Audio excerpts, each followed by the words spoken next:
আপনার বিকারে একটা ডিনারে দেওয়ার কথা ছিল, 24 তারিখে আপনি গিয়েছিলেন, এই 26 তারিখের ডিনার আপনি যান নাই, এবং 22 তারিখে এটা জানানো হয়েছে। এটার মধ্যে কিন্তু অনেক গন্ধ আছে। আপনাকে কেন 22 তারিখেই বলে দেওয়া হলো যে আপনি ওখানে যান না? না তো এরকম বলেনি তো। এটা হয়েছে ম্যাডাম। না 26 তারিখে কি আপনাদের কাছে অনেক ভুল তথ্য আছে। আমরা কেবল সরকার গঠন করছি, এত ব্যস্ত। আমি আনসারের যে ডিনার, তখন আমি বলছি যে আমি ডিনারে আসতে পারবো না, কারণ অনেক সময় নষ্ট হয়। আবার ডিডিআরে শাকিল যখন এসে আমাকে দাওয়াত দিয়ে গেছে, তখন আমি বলছি ভাই আমি তো ডিনারে যেতে পারবো না, আমি শুধু প্যারেডে যাবো। এটা তো বিডিএ পরিচালক সে নিজেই জানতো, তাকেই আমি আগেই জানাই দিচ্ছিলাম। ও আমাকে বারবার ইনসিস্ট করছিল যে আমরা চারটে শো করবো, আপনি আসেন। আমরা দেখো এবার আমার অনেক কাজ, এত ফাইল জমে থাকে, আমি যেতে পারবো। বউ আগে থেকে তাকে জানানো ম্যাডাম আপনার এই ভুল তথ্য হতে পারে। এত ভুল তথ্য পেয়ে যায়। ম্যাডাম ভুল হতে পারে। আপনি চারটুশোর কথা বললেন, চারটুশোতে যারা এসেছিল বাইরে থেকে, তারাই কিন্তু এই তোর লেভেলের মধ্যে ছিল। আমাদের সত্য কেন হবে না? আপনি এটা আমি আগেই বলে দিয়েছিলাম যে প্রত্যেক প্রোগ্রামে আমি বাইরে থাকবো, কিন্তু ডিনারগুলিতে যাওয়ার আমার সময় নেই, কারণ কেবল ম্যাডাম পয়েন্ট ম্যাডাম, আপনি সংসদে দাঁড়িয়ে একজন এমপি বলেছে যে আমরা এই সমস্ত মেজর লেফটেন্যান্ট কর্নেল দেখে দেবো। মাননীয় প্রধানমন্ত্রী, এই দেখে নেওয়ার নমুনা যদি এটা হয়, আপনি বিচার করেন।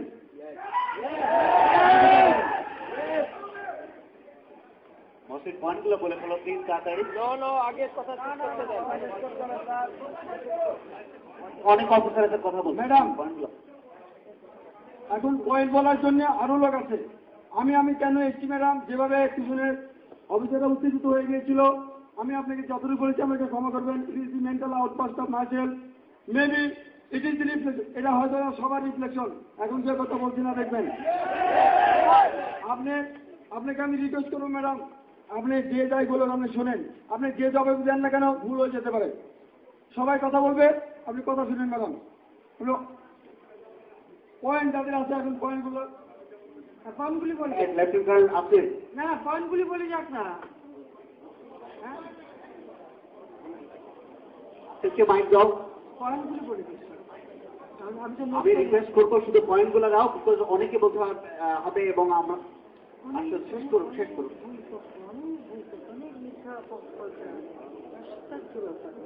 বিসমিল্লাহির রহমানির রহিম। মাননীয় প্রধানমন্ত্রী, মাননীয় সেনাবাহিনী প্রধান এবং সিনিয়র অফিসার বৃন্দ, আসসালামু আলাইকুম। আমি বিডিআরের এই বিদ্রোহীদের এই ঘটনায় আমি একজন ভিকটিম, কারণ আমি ছুটিতে আমার পরিবারের সাথে আমার পারিবারিক বাসস্থানে অবস্থান করছিলাম। আমি পরপর 3 বার মৃত্যুর হাত থেকে রক্ষা পেয়েছি।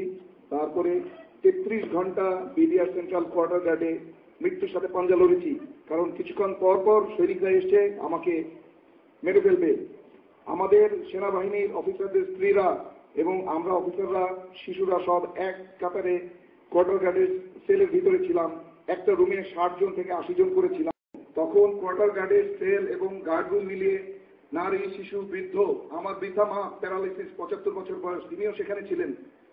সবাইকে মিলিয়ে ওখানে আটকে রেখেছে। অথচ মাননীয় স্বরাষ্ট্রমন্ত্রী শুধু লোক দেখানো 25টা অস্ত্র জমা নিয়ে তারপরে কিভাবে আমাদেরকে উদ্ধার না করে ফেরত আসলেন, এটার জবাব আমি সবিনয় আপনার কাছে জানতে চাই। মাননীয় প্রধানমন্ত্রী, আমি আরেকটা কথা বলতে চাই।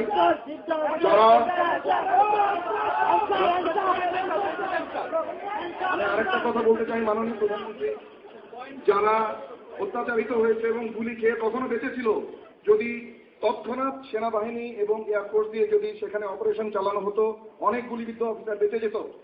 অনেক নারী তার সম্ভ্রম হারাতো না। অনেক শিশু তার যে ট্রমা হয়েছে, যেটা সারা জীবন সে কাটাতে পারবে না। আমার ছোট শিশু 6 বছরের মেয়ে কাঁপতে কাঁপতে তার কনভালশন শুরু হয়ে গেল। এটা হতো না মাননীয় প্রধানমন্ত্রী।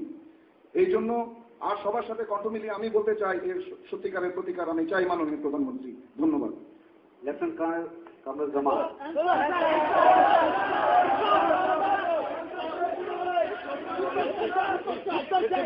পয়েন্ট ছিল না। আগে মন্ত্রীরা কিছু উত্তর চাই, তারপরে পয়েন্ট, একটা উত্তর হবে না। শুনেন, স্বরাষ্ট্র বিডিআর এলাকা কত বিশাল। ওই রাত্রেবেলা তারা কিছু অস্ত্র জমা দেয় এবং স্বরাষ্ট্রমন্ত্রী নিজে গাড়ি করে বাড়িতে বাড়িতে যায়, তখনও কোথায় কে আসে সব দিতে যায় না। বিডিআরের ইয়াং অফিসাররা অস্ত্র নিয়ে তার সাথে, যেটা আমি বললাম যে একজন অফিসারকে বাঁচাতে যে তারা গুলি পর্যন্ত করে। স্বরাষ্ট্রমন্ত্রী তাকে এই কথা বলে আশ্বস্ত করে, দেখো তোমরাও সন্তানের মতো, এরা আমার সন্তান, একে তোমরা দিতে পারবে না, আমি যে করো। 2 হাত দিয়ে ধরে তাকে গাড়ির মধ্যেই উদ্ধার করে। কিন্তু কোন জায়গায় কত জায়গায়, অত বিশাল জায়গায় একা কেউ যদি দেখা না দেয়, চিনায় না দেয়, যাওয়া তো সম্ভব ছিল না।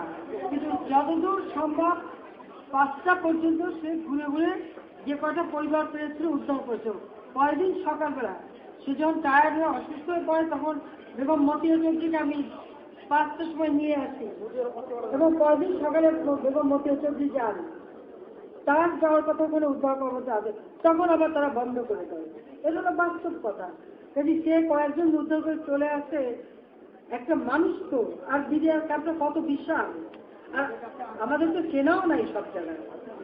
তারপর ওদের লোকরা অস্ত্র নিয়ে তার সাথে সাথে, এবং ওই অফিসারটাকে বের করে আনার পরই তারা খেপে যায়, অফিসারটাকে বের করে আনার পরই খেপে যায় আরো বেশি। কিন্তু আপনারা তো আমি সম্পূর্ণ ভুল বুঝে বসে আছি, একদম ভুল বুঝে মিথ্যা তথ্য দিচ্ছে। এটা দুর্ভাগ্যজনক। তারা জীবনের ঝুঁকি নিয়ে উদ্ধার করতে গেল আর তারাই দোষী হয়ে গেল, খুবই দুর্ভাগ্যজনক।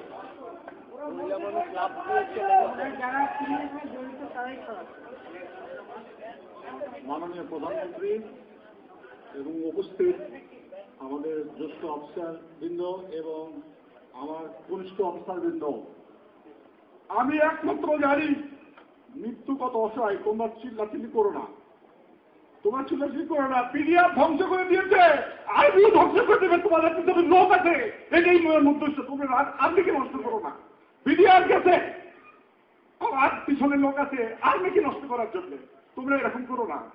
পিছনে লোক আবার ঢুকেছে আর্মিকে নষ্ট করার জন্য, ঐক্য নষ্ট করার জন্য।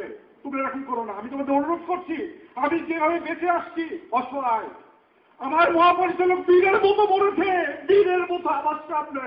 তোমরা নষ্ট করে দিয়েছে বিডিআর, আবার আর্মিকে নষ্ট করার চেষ্টা করতেছে, ষড়যন্ত্র করতেছে। এই মতকে তোমরা নষ্ট করো না। তোমরা তোমাদের মতো থাকো, তোমাদের মধ্যে থাকো।